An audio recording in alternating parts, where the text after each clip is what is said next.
Hello and welcome to Trinity Bible Media, a teaching, apologetics, and outreach ministry of Trinity Bible Church in Cypress, Texas, USA.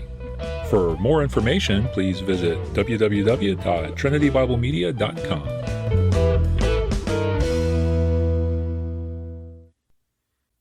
In the beginning, God created the heavens and the earth. D.A. Carson tells the story of a missionary who was sent from Canada to share the gospel in a large rural area of India. Now, if you know anything at all about India, you know that it is very diverse in terms of culture, language, and of course religious beliefs. What you may not know is that it has a tremendous capacity for syncretism. That is, there's an overwhelming tendency to blend different belief systems together. When they hear something new, it's generally absorbed into their existing worldview. This missionary was well aware of that tendency, and so he took great pains to emphasize the sufficiency and the exclusivity of faith in Christ alone. For over a decade, he preached the gospel in villages throughout the region and heard many, many people make professions of faith. But he didn't plant a single church. Despite warnings, despite emphasizing the exclusivity of the only begotten Son, despite all of that, people still, quote-unquote, accepted Jesus as their Savior. But then they turned right around and incorporated him into their Hindu or pantheistic systems of belief. After 12 years, he returned to Canada, very discouraged, and spent time reflecting on what had happened. And then he returned to India. But instead of casting a broad evangelistic net, he limited his ministry to 2 villages. He opened the Bible to Genesis 1 and began explaining to them who God is, who human beings are, and the distinction between the sovereign creator God on the one hand and the created order on the other. He stepped through the calling of Abraham, the history of Israel, all the way to Christ, always pointing back to the one true and living creator God. After 4 years, he had seen relatively few converts, but he had planted 2 churches. The gospel was taking root and beginning to grow. So what happened? The error that the missionary had made in his original 12-year mission was the same one that we all tend to make on pretty much an ongoing basis. We think that the person we are talking to shares our worldview. We think that what they believe about the nature of God is more or less what we believe about the nature of God. We think that they know he is a particular kind of being, that history is moving toward a climactic end with our ultimate destiny being either rewards in heaven or punishment in hell, that there is an objectively true reality, and that there are certain things that are eternally good and other things that are always and forever evil. And so we tend to go straight to the heart of the gospel, which is the life, death, burial, and resurrection of Christ, without placing it in its cosmic, biblical context, expecting everyone to interpret it and understand it in the same way we do. Now, 50 years ago, you could do that, at least in the West. 50 years ago, the Christian worldview was the dominant understanding of how the world operates. Sure, there was as much sin in the world then as there is now, but it was generally kept under wraps because Western society at large recognized sin as sin. Even atheists were what you could call Christian atheists because the God they didn't believe in was the Christian God. But it's different now. Do you believe in God is an almost meaningless question because we have no idea what enters a person's mind when they hear that word. We assume that what we mean by God is the same as what they mean by God, while we're making a very naive and a very dangerous assumption. The world in which we live no longer affords us that luxury. But this is not a unique situation. In fact, confusion about the nature of God has been a problem throughout the majority of human history, including biblical times. This means that we are not left without a model for dealing with this kind of problem. As it turns out, the Apostle Paul ran into the same kind of worldview confusion in the first century that we do today. And the way he dealt with it is essentially the same way our Canadian missionary friend dealt with it upon his return to India. And it's the same way we should deal with it too. In this episode, we will not only consider Paul's method, we will also examine what kind of deficient views of God he was encountering, since, as it turns out, they are more or less the same kind of corruptions that we see today. So let's turn to Acts 17 and listen to what Paul has to say to a group of pagan intellectuals in the heart of the city of Athens at a place often referred to as Mars Hill. We will begin in verses 16 through 21, which sets the stage for Paul's sermon. The sermon itself starts in verse 22, and we'll get to that shortly. So starting in verse 16, we find Paul by himself in Athens. He has just sent for Timothy and Silas to join him there. Now while Paul was waiting for them in Athens, his spirit was provoked within him as he saw the city was full of idols. So he reasoned in the synagogue with the Jews and the devout persons, and in the marketplace every day with those who happened to be there. Some of the Epicurean and Stoic philosophers also conversed with him. And some said, "What does this babbler wish to say?" Others said, "He seems to be a preacher of foreign divinities, because he was preaching Jesus and the resurrection." And they took him and brought him to the Areopagus, saying, "May we know what this new teaching is that you're presenting, for you bring some strange things to our ears. We wish to know therefore what these things mean." Now all the Athenians and the foreigners who lived there would spend their time in nothing except telling or hearing something new. Again, that was Acts chapter 17, verses 16 through 21. As Paul waits for his companions, he visits the various parts of Athens and encounters pagan idols pretty much everywhere he goes. Suffice it to say, he is not very happy. Idols, shrines, and altars dedicated to false gods litter the whole city. Nevertheless, he follows the normal routine of first sharing the gospel in the Jewish synagogues before witnessing to the Gentiles. But, of course, this is Athens, and so when Paul speaks to the Gentiles, he's going to encounter a wide variety of different ideologies and philosophies. In particular, Luke, who's the author of the book of Acts, mentions two of these schools by name, the Epicureans and the Stoics. Keep those names in the back of your mind. We'll talk about what each of those schools believed about God and about the world and why it's relevant to us today over the course of the next couple of episodes. Paul engages with these folks in the marketplace, a place where not only money is exchanged, but ideas as well. After hearing him out, these philosophers decide to take him to the big dogs, to a place called the Areopagus. Now, what is that? In ancient Greece, each city would dedicate its highest point to the construction of a temple for the patron god or goddess of that particular city. This is called the Acropolis, or High City. By worshiping at the highest possible point, the pagans believed that they were closer to the gods in heaven.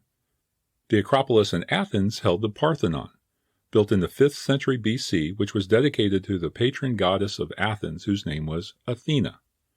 Northwest of the Parthenon was a hill called the Areopagus, which was dedicated to the god of war Ares. Areopagus means Rock of Ares. The Romanized version of the name is translated to Mars Hill, after their god of war, Mars. The Areopagus was also the name of a high council which met at that place. So when we talk about the Areopagus, it's difficult to say if we're talking about the council or the place itself. Nevertheless, this is where Paul was taken to present the gospel to the intellectual elite of the city of Athens. And now the table is set for Paul's speech. So let's have a look, starting in verse 22. Men of Athens, I perceive that in every way you are very religious. For as I passed along and observed the objects of your worship, I found also an altar with this inscription, To the unknown God. What therefore you worship as unknown, this I proclaim to you. Again, this is Acts 17, verses 22 and 23. Here, Paul is meeting the pagans where they are. He begins with the familiar, the many objects of worship and the altar to the unknown God. Then he transitions to the unfamiliar. What you worship as unknown, this I proclaim to you. And so the stage is set. He's ready to lay it on them. Verse 24 says, The God who made the world and everything in it, being Lord of heaven and earth, does not live in temples made by man, nor is he served by human hands as though he needed anything, since he himself gives to all mankind life and breath and everything. Again, that's Acts chapter 17, verses 24 and 25.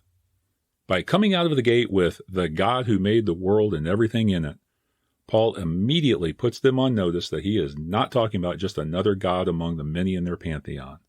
He is not talking about a God who really just amounts to the sum total of all the stuff in the material world. In fact, he's not talking about a God who's a part of the world at all. No, he's talking about the God who made, who created, who brought into being the entire universe, things both visible and invisible. He's talking about the God who gives us life and breath and everything else, the God we have all rebelled against, the God to whom we may only be reconciled by the blood of Christ, and the blood of Christ alone. He is talking about the God of Genesis 1. And the God of Genesis 1 is radically different than anything any of these pagan intellectuals have ever heard of. Like I alluded to earlier, there were all sorts of beliefs and ideas about the nature of God and his relationship to the world. The big three in this crowd were polytheism, that is, the belief in many gods, pantheism, the idea that the world itself is God, and a sort of deism, where God is detached and uninvolved with the world. In this short sermon, Paul clearly attacks all three of those belief systems while simultaneously presenting the truth about the one true and living God. Now, it's important that we grasp this. If we don't understand what his audience believed, we will fail to appreciate the polemical nature of what he's saying. We won't really understand what he's driving at. So here's what's happening. When he proclaims this God who made the world and everything in it does not live in temples, nor is he served by human hands, that is a direct assault on the polytheists in the crowd. These folks believe that the gods needed things like food and water in order to survive. In other words, these supposed gods were as dependent upon mankind as mankind was dependent upon the gods. These gods were understood to be created beings. They were born and would eventually die. So they were clearly not eternal or self-sufficient. Not only were these deities enslaved by the same fate, fortune, and chance as ordinary mortals, they relied on humans or other gods to fulfill their needs and desires. The interaction between the people and their imaginary gods really amounted to a sort of mutual back-scratching. You scratch the god's back, and he'll scratch yours. If a pagan was planning a trip across the Mediterranean, he would do something nice for Poseidon, like feed him by sacrificing a bull or a goat. In return, the god would calm the seas and ensure the traveler arrived at his destination. One of the ways in which this way of thinking was manifested in Israel was the worship of idols. A pagan would carve a piece of wood or stone, or perhaps cast a chunk of silver into a figure that would be identified with their god. They would then bow down and worship it. The prophet Isaiah ran into this sort of thing all the time. His description of the practice of denying the self-sufficient God in exchange for one's own pathetic creation drips with disdain. In Isaiah chapter 44, verses 14 through 17, the prophet writes, "He plants a cedar, and the rain nourishes it. Then it becomes fuel for a man. He takes a part of it and warms himself. He kindles a fire and bakes bread. Also he makes a god and worships it. He makes it an idol and falls down before it. Half of it he burns in the fire. Over the half he eats meat, he roasts it, and is satisfied. Also he warms himself and says, 'Ah, I'm warm. I have seen the fire.' And the rest of it he makes into a god, his idol, and falls down to it and worships it. He prays to it and says, 'Deliver me, for you are my God.'" Again, that was Isaiah chapter 44, verses 14 through 17. Now, when we hear that, it's easy to dismiss the behavior as something that only an ancient or primitive culture would practice. But not so fast. Wherever and whatever we spend our time, money, and energy on is what we worship. Our God is that which consumes our thoughts, our hopes, and our priorities. So you have to ask yourself a question. What do you think about most of the time? I mean, if you have 10 minutes to yourself, where do your thoughts go? Well, it's probably not a figurine made of whittled wood, but most of us, I think, tend to put an unhealthy amount of emphasis on our career, our education, well-behaved children, finding a boyfriend or girlfriend, our 401k, or our prominence on Twitter, Facebook, or TikTok. Very often, we place our deliverance, that is, our happiness or our sense of self-worth, in those things, which makes us no different than the ancient idolater. Those are all created things, and they are examples of the sort of things that we elevate to a place where only God belongs. We elevate them just like the pagans elevate their chunks of wood. And that is not a good place to be. It's actually a violation of the first of the 10 Commandments. You shall have no other gods before me. But that's not the only way we can get ourselves into trouble here. Thinking inadequate thoughts about God is another problem, and one that many of today's professing Christians are guilty of. Now, what do I mean by that?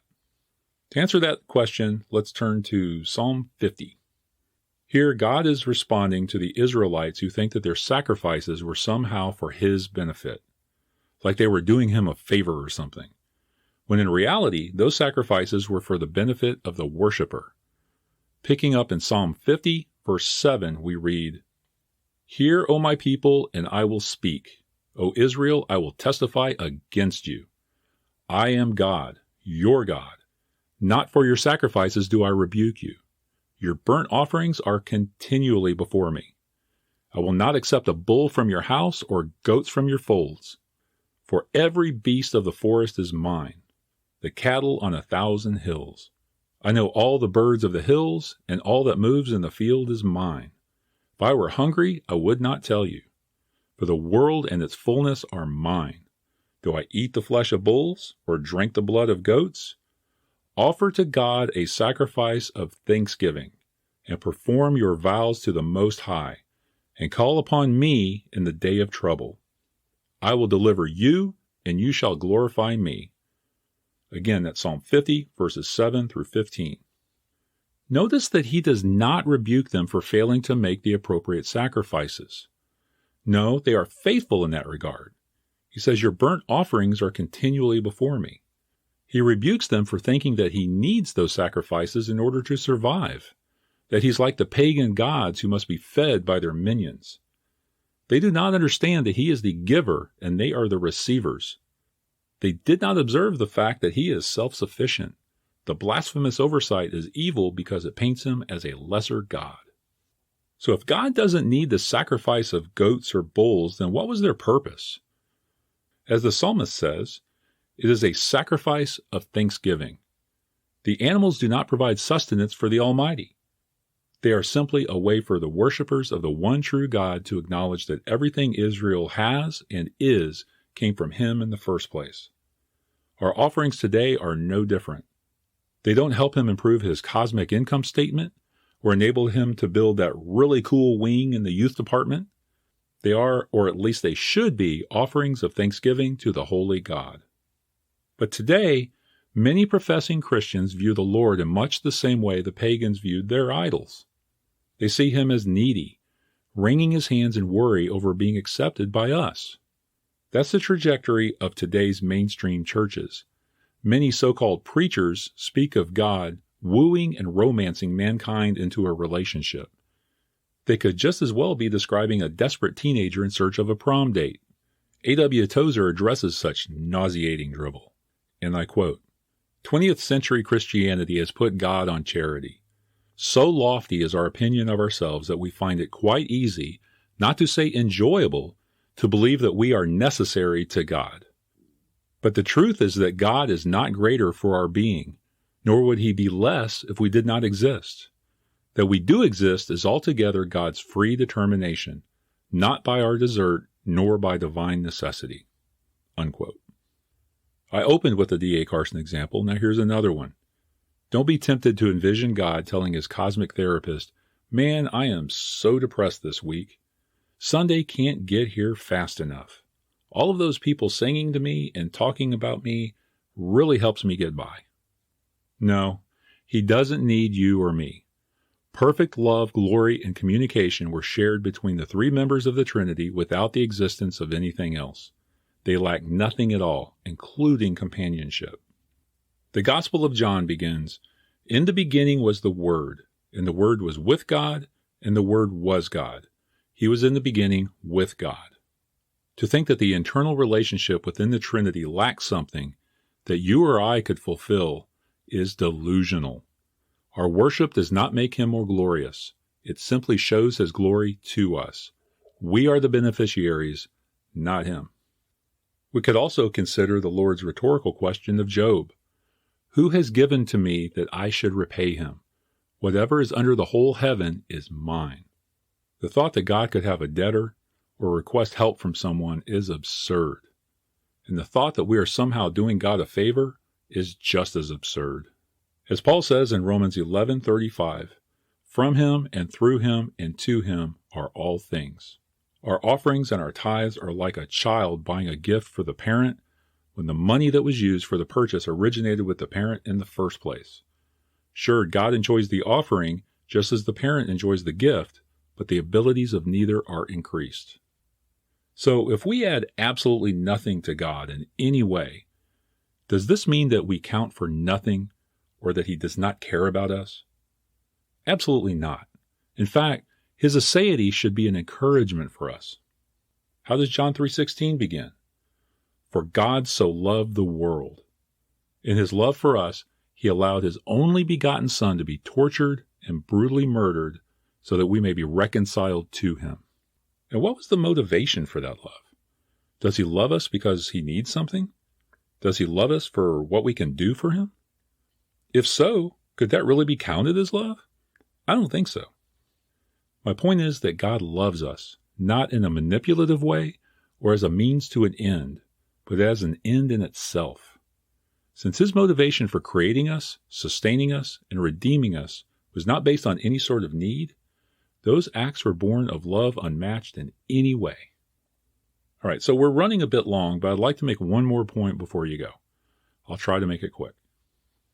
A person's ethics, that is, the moral principles which govern our lives, are born out of what we think about God. Another way to put it is that we follow our God's lead. We align our behaviors with theirs. So here's a question. What kind of ethic comes out of pagan worship, where gods and men perform favors for one another? How do people tend to treat one another in that kind of culture? Well, I'll tell you how they treat each other. They ask, what's in it for me? You see, people do follow their God's lead, and in a pagan culture, they barter good deeds. Everything is based on favors and paybacks. They don't legitimately care about each other.